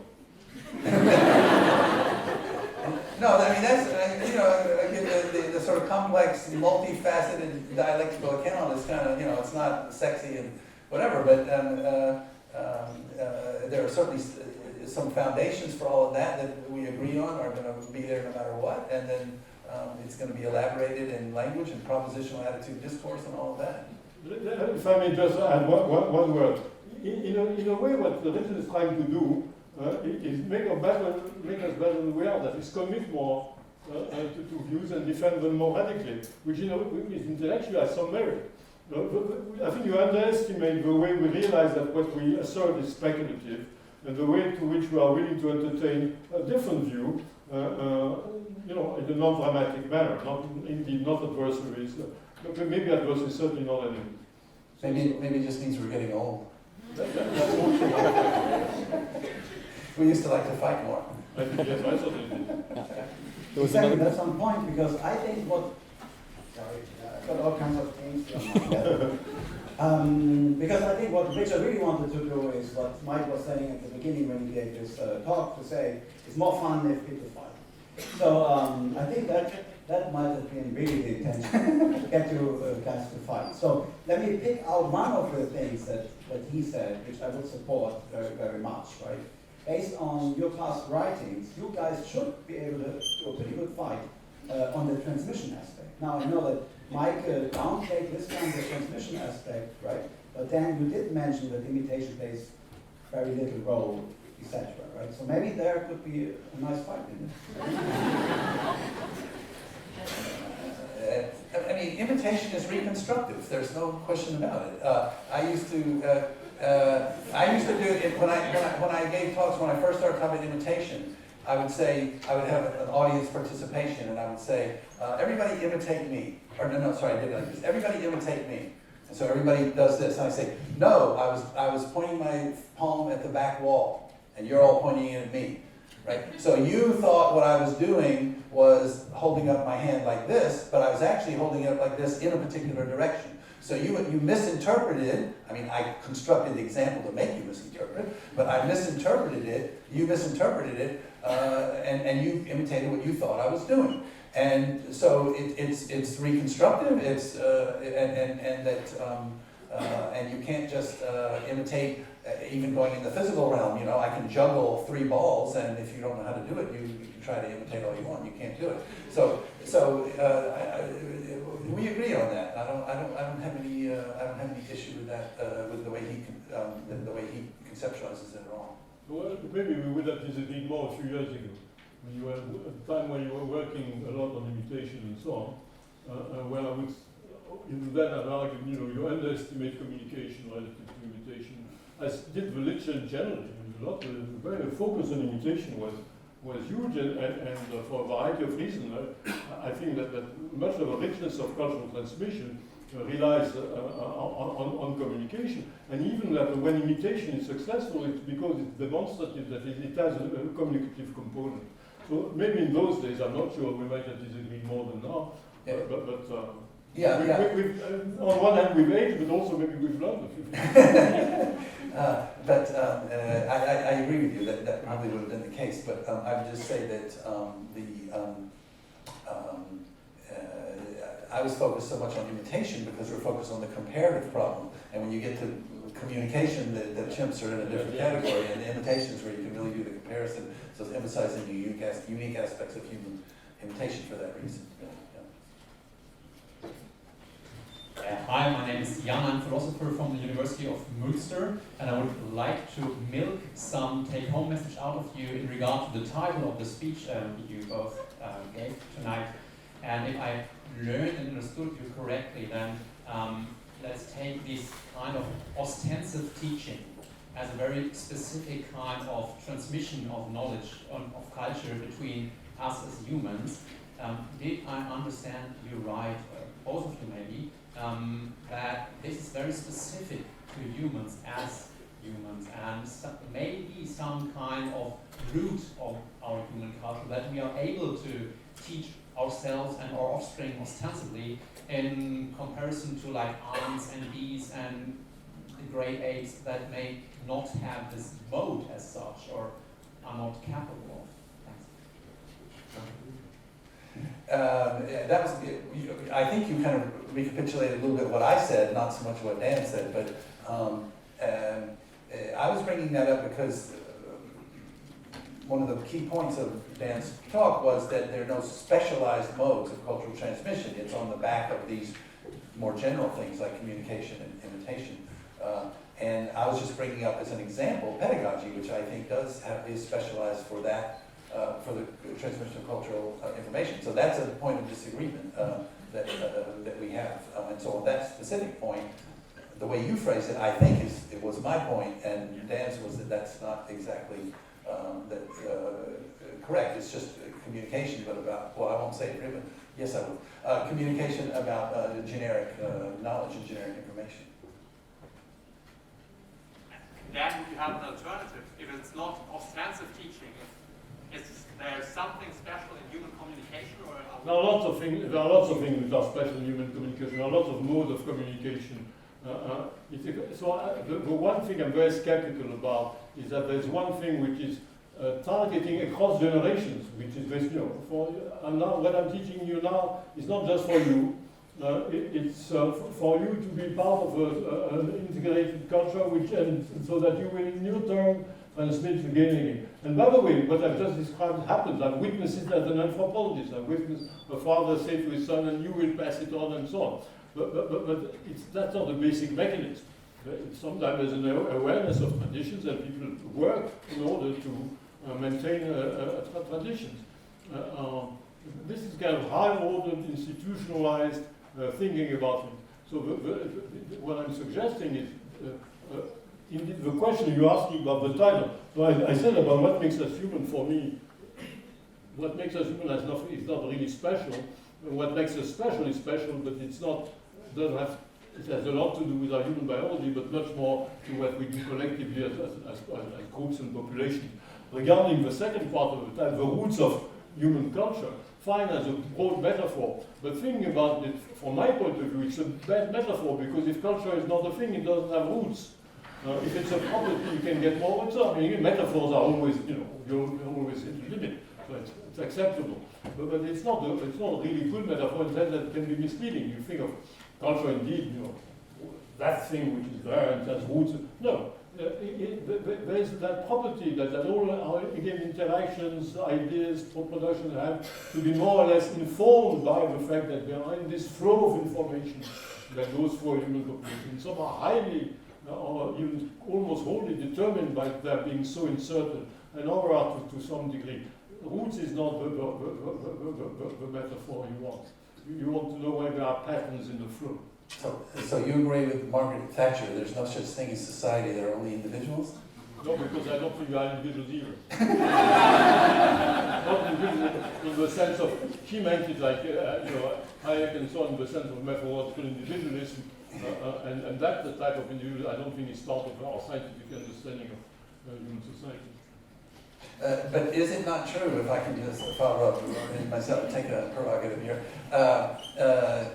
that people themselves self-identify and being part of a group, and they fight wars and stuff over language and cultural identity without any resources whatsoever involved. Definitely. So the notion that we are a mutually exclusive group and that we have this strong identity is a cultural phenomenon, but it doesn't make it true.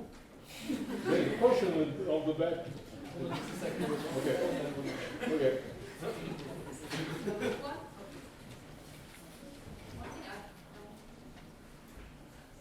One thing I found interesting is that, and I want to come back to the theme of the human capacity for culture, and I think one theme that's been emerging, at least the way I perceive this, is that the human capacity, or what's uniquely human, or the human capacity for culture, is this ability to transmit cultural information, to imitate. So there's been a lot of emphasis on transmission.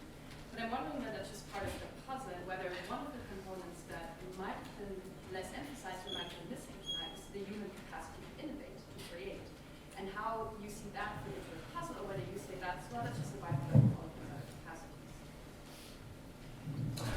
I mean, yes, it's crucial. Is it a distinct capacity to innovate?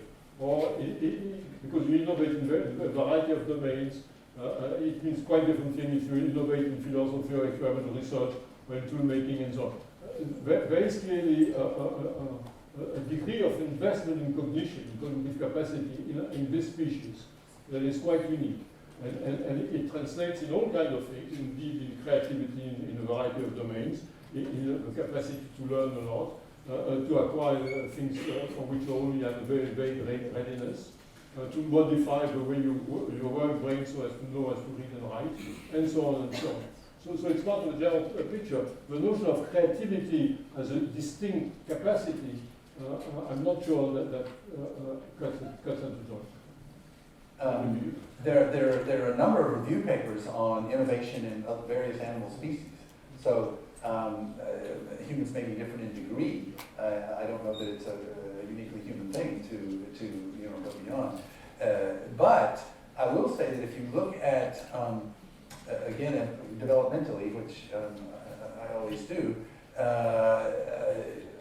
when you look at collaborative problem solving, for example, what you get is so in the classic studies where they're solving a Piagetian conservation task, and both of them fail the task as individuals, and then they discuss it a bit, and they're getting different perspectives. Like I think this one has more because it's taller, and you're saying no, but it's skinnier or whatever, and we get these different perspectives. So I think that there is a lot of human creativity that comes again from trying to mentally coordinate with others and to solve problems collaboratively. I mean, look at all of us that do science. How good would your science be if you were by yourself, thinking up studies and doing them by yourself? We do it as a team for a reason. So I don't know about human individual creativity, and innovation, but we're able to put our heads together and produce things that no individual could produce on their own in a way that is unique. We've got time for 2 more questions.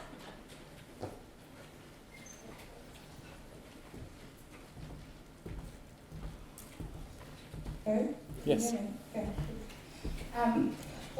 Dr. Sperber, he highlighted the role of language in cultural, not only communication, transmission, also some features of the culture. And my question would be, we see people who have the ability, and most people, to learn more than one language or internalize more than one cultural set of patterns. And I would like to know if it's specific to human beings to be able to activate those features of culture or language at specific settings, even automatically sometimes, or if it can be also observed in other species.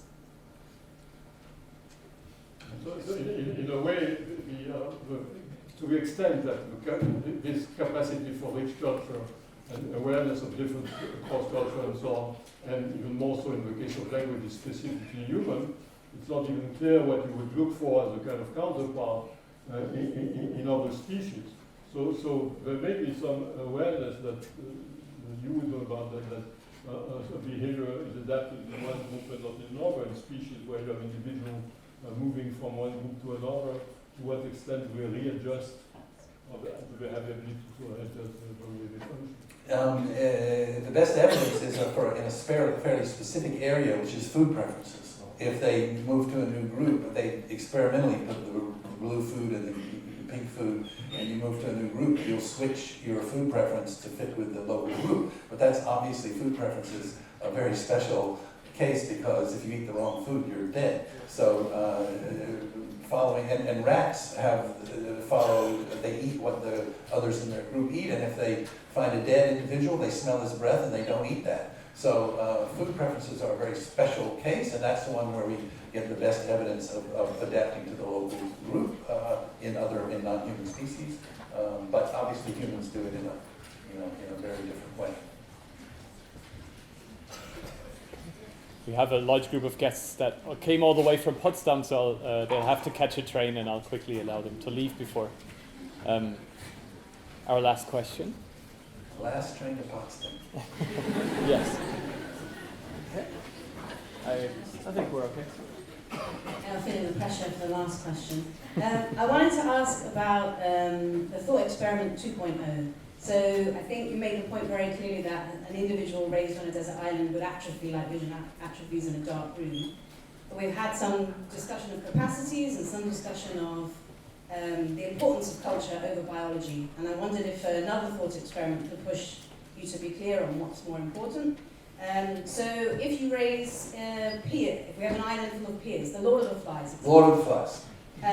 Would we expect, given that you do see languages, proto-languages emerging, that basically you'll just press play on Homo sapiens and it will all emerge again within a few generations? Or do we think that if we have a nuclear war, which now no longer feels like a silly idea, we're going to be in real trouble as a species? Mad Max, right? That's the movie, Mad Max? Yeah. Yeah. You want to think that? Yes, I've thought about the child on the desert island is Robinson Crusoe. The child raised by chimps is Tarzan. And this is Lord of the Flies. I think that's a really interesting question. I do think that they would eventually learn to communicate with one another ostensibly. That would be my take. But language is conventions. And, if you read David Lewis on conventions, I don't know if he's your cup of tea, but you have to have these recursive inferences. He expects me to expect him to, that kind of thing. I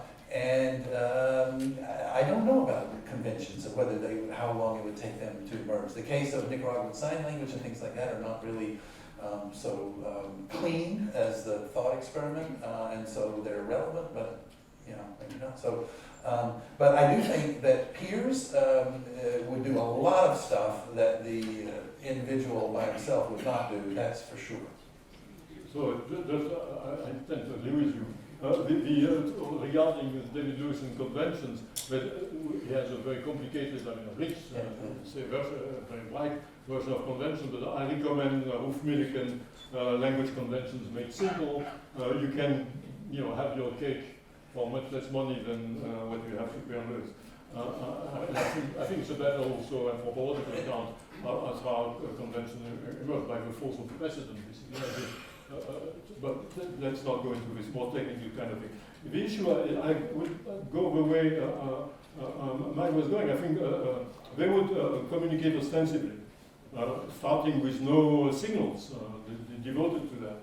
Progressively, some would emerge. If it goes on for generations, they would stabilize. When they would come to resemble human language, which are very diverse anyhow, but I don't know. So basically, if the experiment went long enough with a population large enough to recapitulate what happened to humans, yes, I think they would converge on human languages. So indeed do what humans did. How long it would take, I don't know. When we speak about human languages, what is the envelope? Can it be just anything? Or is there some kind of limit to how that diverse, does it have some, are there some kind of ingredients that will be there? Anyhow, these are contentious questions. And it reminds me it brings me back to the question that Richard Moore was asking before. I really enjoy speculating. And I don't enjoy committing myself very strongly to any of this speculation, because I don't think we have a grounds to. I would just say one thing is that ostensive communication I think you can reconstruct a little bit that okay, let's say we're going out hunting berries, and I want you to pick some berries, and you're not looking at me. You know, I can shake the branch so that you'll see the berries. I want you to see the berries. This is what they call what do you call it? Not the communicative intention, but the informative intention. I just want him to know about the berries. And then there comes a point where I want him to know that I want him to know about the berries, because then he'll look harder and he'll follow it through and all of that. Based on common ground. And that's a lot of the further effect. Yeah, exactly. And so that sort of thing can emerge with a certain kind of thinking about how to get others to do what you want them to do and all that sort of thing. And then conventions does seem to be like a little bit more, but I would assume that they can come up with something at some point. The convention, you need a group over time. For engaging your sense of communication, you need indeed two interlocutors, people interaction, but that can be on. So I think that the capacity to engage in ostensive communication is indeed part of our repertoire and would emerge given the opportunity to do so. Before it stabilizes signals, that's a different issue. Okay, I'll take that as the closing words and invite you please to thank our speakers together.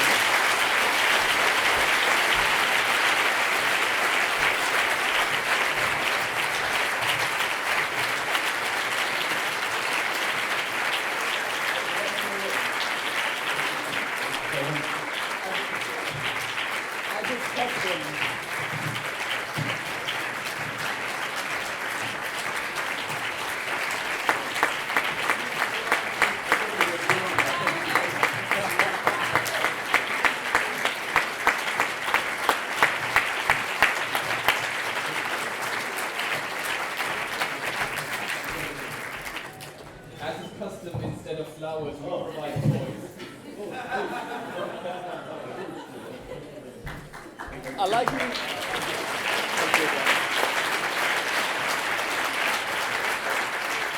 I'd also like, of course, to thank the LFE organizing team that has made this a smooth event and provided all the structure for this. I'd like to thank the university for providing the space, both spatially and intellectually, to host these kinds of events, the Faculty of Education, that also gives us the space to do this. There were two providers of some funds for this, the Wilhelm Ostwald Stiftung and the Friends of the University, that helped us finance this event as well. And of course, thanks to you, the audience, and all the wonderful questions you provided. If you go out, you will find some drinks and you will find some food. Please go there and then hold on for a second. Look around you, look at the people around you, look what they're wearing. Look at the food, look at the building you're in, look at the language that people are speaking, and then for a moment realize that you're fully immersed in a phenomenon that enables you as much as you enable it. I'd like to thank you for a wonderful evening.